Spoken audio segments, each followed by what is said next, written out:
जय हिंद दोस्तों आज हम लोग इस वीडियो में न्यूटन के गति के नियम के बारे में पढ़ेंगे। ठीक है। न्यूटन जो थे हमारे जो फिजिक्स के जन्मदाता दोस्तों, उन्होंने अपने गति के ऊपर कुछ नियम दिए थे, उसके बारे में हम आज लोग चर्चा करते हैं। ठीक है। उससे बहुत सारे सवाल जुड़े हमारे एग्जाम में देखने को मिलता है दोस्तों, तो उसके बारे में आज चर्चा करते हैं। देखिए, न्यूटन की गति के नियम पढ़ने से पहले हम थोड़ा सा एक चीज़ जान लेते हैं जड़त्व के बारे में दोस्तों। जड़त्व क्या होता है इसके बारे में समझ लेते हैं। देखिए, जड़त्व को बोला जाए तो इनर्शिया। क्या हो गया दोस्तों? इनर्शिया बोला जाए। ठीक, देखिए जड़त्व क्या होता है इसके बारे में देखते हैं। जड़त्व होता है दोस्तों, एक चीज ध्यान रखिएगा, जड़त्व होता है कोई भी वस्तु हो जो अपने परिवर्तन का विरोध करती हो। जैसे मान लीजिए कोई व्यक्ति भी है, अगर कोई नशेड़ी व्यक्ति है, नशा करता है, या कोई अच्छा व्यक्ति अच्छा काम करता है, तो जब आप किसी भी व्यक्ति के अंदर परिवर्तन लाने का कोशिश करेंगे तो वो अपने परिवर्तन का विरोध करता है। सेम जस्ट इनर्शिया ऐसे किसी भी वस्तु में भी होता है।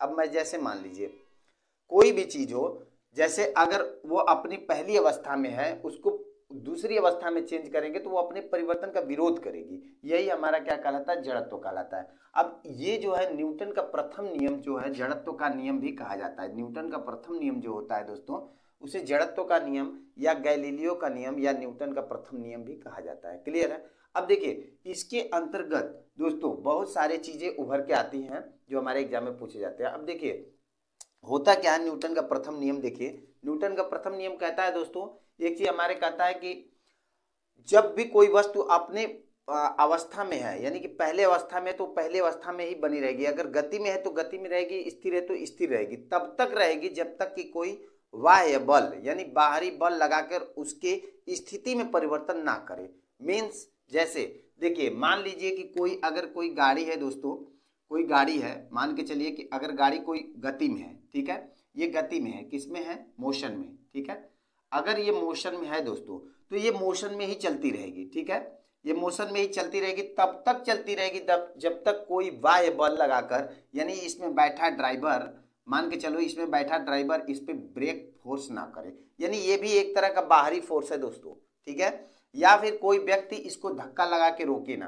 क्लियर है? तो जब तक ये अपनी अवस्था में तब तक रहेगी जब तक कोई बाहरी बल लगाकर इसको रोके ना। तो यही क्या कहलाता है? हमारा न्यूटन का प्रथम नियम, या फिर जड़त्व का नियम, या गैलीलियो का नियम। तीनों एक ही चीज होता है। क्लियर है दोस्तों? तो ये आपको एग्जाम में ये पूछा जा सकता है कि जड़त्व का नियम न्यूटन के किस नियम को कहते हैं? तो जड़त्व का नियम न्यूटन के प्रथम नियम को कहते हैं। क्लियर है? उसके बाद आपको यहां से एक चीज और, गैलीलियो का नियम भी पूछा जा सकता है कि न्यूटन के किस नियम को गैलीलियो का नियम कहते हैं। तो गैलीलियो जो दूरबीन के आविष्कारक थे, उन्होंने उनके नियम को भी ये न्यूटन के प्रथम नियम या जड़त्व के नियम को कहा जाता है। क्लियर हो गया? अब इसके अंतर्गत कुछ एग्जाम्पल्स है दोस्तों, एग्जाम्पल्स हैं, इसको समझ लेते हैं। देखिए, जैसे देखिए, अगर हमें किसी चद्दर को झाड़ना है, चद्दर पे लगे हुए छोटे छोटे कण होते हैं जो डस्ट होते हैं, डस्ट पार्टिकल होते हैं दोस्तों। अगर हम चद्दर को जब झाड़ते हैं, तो जब झाड़ते हैं तो उसमें लगा हुआ कण जो होता है, क्या होता है? उससे चद्दर से दूर हो जाता है, यानी कि चद्दर से निकलकर दूर गिर जाता है। ठीक है। अगर इसके विपरीत अगर हम देखें, तो जैसे अगर कोई व्हीकल में है व्यक्ति, मान लीजिए इसमें बैठा है, अगर इसमें और भी बैठा है, अगर कई व्यक्ति बैठे हैं, मान लीजिए कि 10-12 व्यक्ति बैठे हैं दोस्तों, और ये बहुत तेजी स्पीड में चल रही है गाड़ी, ड्राइवर ने अचानक ब्रेक मारा, तो इसमें जो बैठे व्यक्ति हैं दोस्तों, वो आगे की तरह क्या हो जाएंगे? आगे की तरह वो खिंचाव महसूस करेंगे, यानी झुक जाएंगे। क्लियर है? ये हो गया हमारे ब्रेक लगाने पर। और यदि ये व्हीकल अगर स्थिर है, रुकी हुई है, और अचानक ये ड्राइवर गाड़ी स्टार्ट करे और तेजी से लेके जाए आगे, तो इसमें बैठे व्यक्ति, अगर ये पहले स्थिर अवस्था है और अचानक चलना शुरू कर दे, तो जो भी व्यक्ति बैठे हैं इसमें, वो पीछे की तरफ क्या करेंगे? झुकेंगे, पीछे की तरफ अचानक झुकेंगे। क्लियर है दोस्तों? तो ये सब क्या होता है? ये सब जड़त्व के कारण होता है। न्यूटन के प्रथम नियम या गैलीलियो का नियम कह सकते हैं। क्लियर है? ये सब एग्जाम में हमारे पूछे जाते हैं।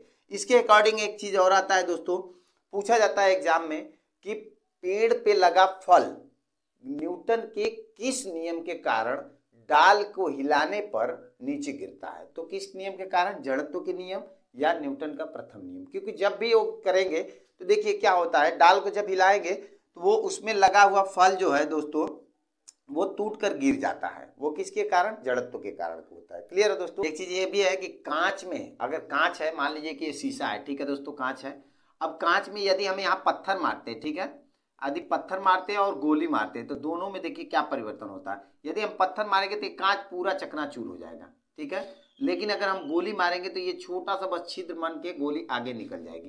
कारण क्या है? ये कारण यही जड़त्व है। क्लियर है दोस्तों, जड़त्व के कारण ही होता है। अब पत्थर का स्पीड, ये गोली के स्पीड में दोनों में फर्क होता है दोस्तों। एक चीज ध्यान रखिए, पत्थर का स्पीड यानी जब इससे टकराएगा पत्थर जाके, जैसे अगर हम हाथों से पत्थर मार रहे हैं तो इसकी स्पीड जो है कि इतना ज्यादा नहीं रहेगी कि इसको छेद कर बाहर निकल जाए, छेद कर बाहर निकल जाए तब तक, जब तक कि पूरा का पूरा शीशा जो है गति में आ जाता है। क्लियर है, इसके गति में आ जाता है, जिसके कारण ये पूरा का पूरा शीशा टूट जाता है। लेकिन गोली के केस में क्या होता है दोस्तों? गोली के केस में ये होता है कि जब ये गोली इससे आके टकराती है तो इसकी स्पीड इतनी ज्यादा होती है कि ये पूरा का पूरा शीशा का सरफेस जब तक कुछ असाइन करे, जब तक कुछ असाइन करे तब तक ये गोली इसके छेद के बाहर निकल जाती है। तो इसलिए इसका जो है कि यानी पूरे शीशे का जो है मोशन इस गोली के मोशन को टच ही नहीं कर पाता, सो दैट ये टूट नहीं पाता है। लेकिन पत्थर के केस में क्या होता है कि इसकी गति के सापेक्ष आ जाता है, साथ में आ जाता है, जिसके कारण ये टूट जाता है। क्लियर है दोस्तों। इससे बल की परिभाषा भी निकलती है, तो ध्यान रखिएगा न्यूटन के प्रथम नियम से यानी कि फर्स्ट नियम से, ठीक है दोस्तों, फर्स्ट नियम से बल की परिभाषा निकलती है। ये क्वेश्चन बार बार पूछा गया है, बल की परिभाषा, ठीक है, परिभाषा निकलती है, ठीक है। ये क्वेश्चन बार बार पूछा गया है कि न्यूटन के किस नियम के कारण बल की परिभाषा निकलती है। तो कौन सा नियम हो गया? प्रथम नियम। प्रथम नियम को ये ध्यान रखिएगा, हमेशा पूछा जाता है, जड़त्व का नियम, गैलीलियो का नियम। क्लियर है दोस्तों। आइए दूसरा नियम देखते हैं। देखिए दोस्तों, दूसरा नियम देखिए, दूसरा नियम कहता है दोस्तों, यानी second law of motion, Newton का दूसरा नियम कहता है कि इस नियम के अनुसार यदि किसी वस्तु पे लगाने वाला बल, जो बल है दोस्तों, ठीक है, इसमें संवेग परिवर्तन के दर के समानुपाती होता है। क्लियर है। अब देखिए संवेग परिवर्तन का दर जो हो गया दोस्तों, इसको हम इस तरह से लिख सकते हैं, संवेग परिवर्तन में क्या हो गया, यानी mv और उसके बाद क्या हो गया mu, ठीक है, यानी फाइनल संवेग और इनिशियल संवेग बटे के क्या हो जाएगा t, ठीक है। अब ये हो गया हमारा संवेग में परिवर्तन। क्लियर है दोस्तों। अब इस फोर्स के समानुपाती होगा, यानी कि F प्रोपोर्शनल क्या हो जाएगा दोस्तों, mv माइनस mu, ठीक है, बटे के क्या हो जाएगा t।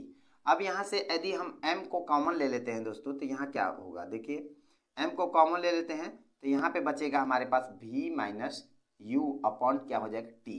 क्लियर है दोस्तों, v minus you upon t। अब देखो जब हम त्वरण पढ़ाएंगे दोस्तों, यानी त्वरण पढ़ाए हैं, जब हम त्वरण पढ़ाए हैं तो देखिए उसमें क्या बताए हैं कि यानी v माइनस यानी अंतिम वेग माइनस प्रारंभिक वेग बटे के समय यानी t, ये क्या होता है, ये हमारा त्वरण होता है, जो एक्सीलरेशन a से रिप्रेजेंट करते हैं। तो इसकी जगह पर हम a लिख सकते हैं, तो यानी F प्रोपोर्शनल क्या हो जाएगा, ma हो जाएगा। अब यहाँ प्रोपोर्शनलिटी हटाएंगे तो यहाँ k कांस्टेंट आएगा दोस्तों, ध्यान रखिएगा k कांस्टेंट आएगा, ठीक है, यानी कि नियतांक। तो यहाँ पे यदि हम f बराबर k ma, यदि हम k बराबर 1 रख ले मान, यदि k का मान 1 रखते हैं तो यहाँ क्या बन जाएगा दोस्तों, f बराबर क्या हो जाएगा ma। अब ये हमारा मेन फॉर्मूला उभर के आया दोस्तों इस नियम का।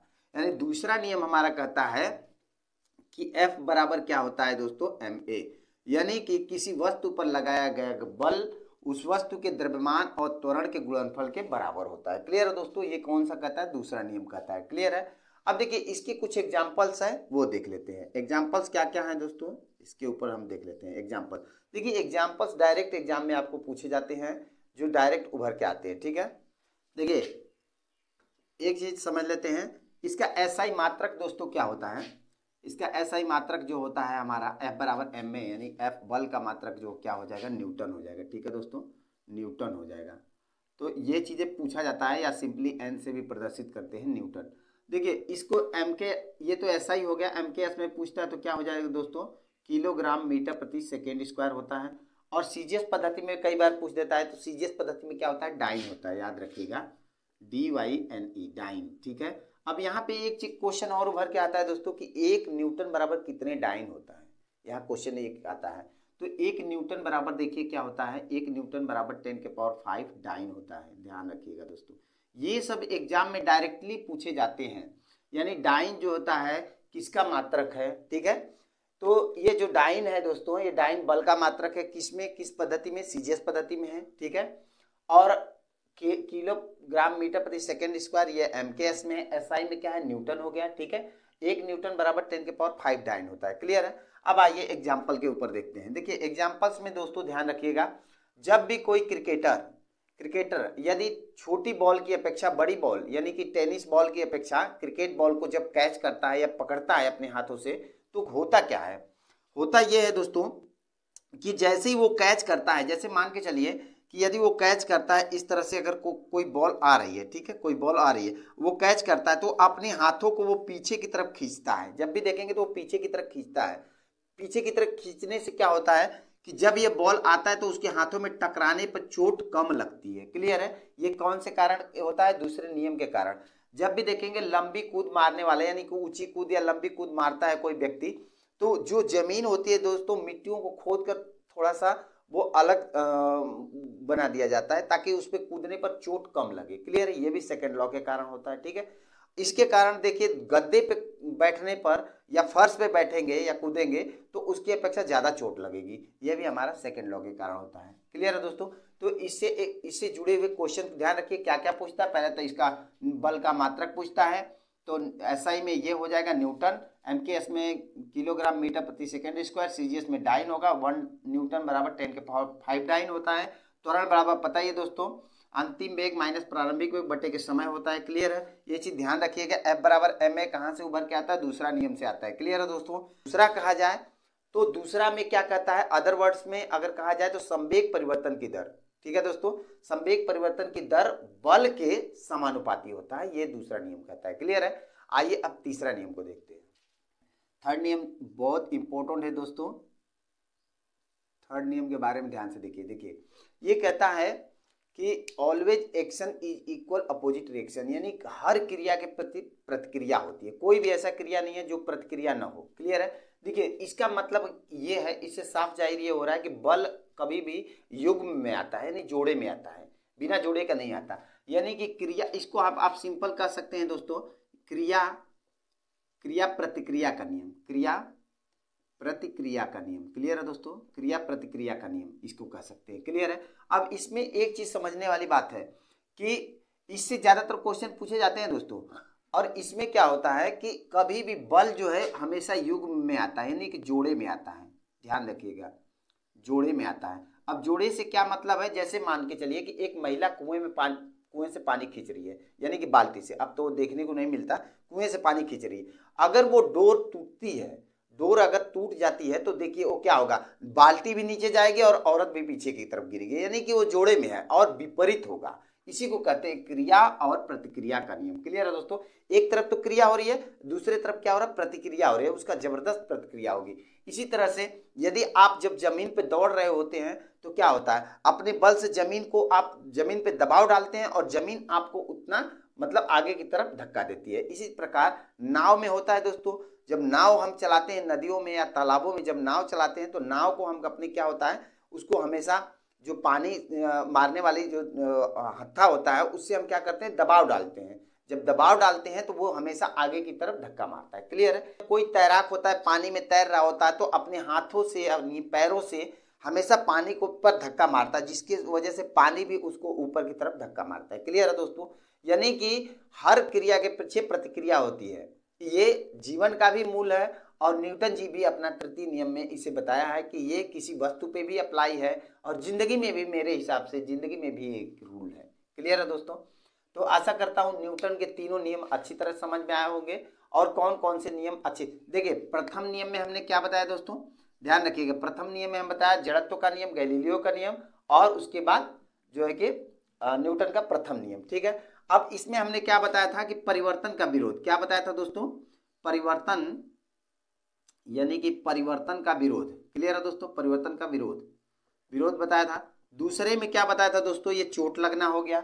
मैंने बताया था क्या होता है, F बराबर ma होता है, F बराबर ma होता है, ठीक है। इसमें क्या होता है कि जो टेनिस बॉल या कोई भी बॉल होगा वो चोट लगने वाली बात, तो इसमें हमेशा ध्यान रखिएगा जो चोट लगने वाली बात है, ठीक है। तीसरे में क्या है यानी क्रिया प्रतिक्रिया, इसमें तो जो है कि हमेशा always action is equal opposite reaction. Clear है दोस्तों? तो आशा करता हूँ तीनों नियम अच्छी तरह से समझ में आए होंगे। ठीक है, इसके बाद हम लोग अगला चैप्टर करेंगे फ्रिक्शन।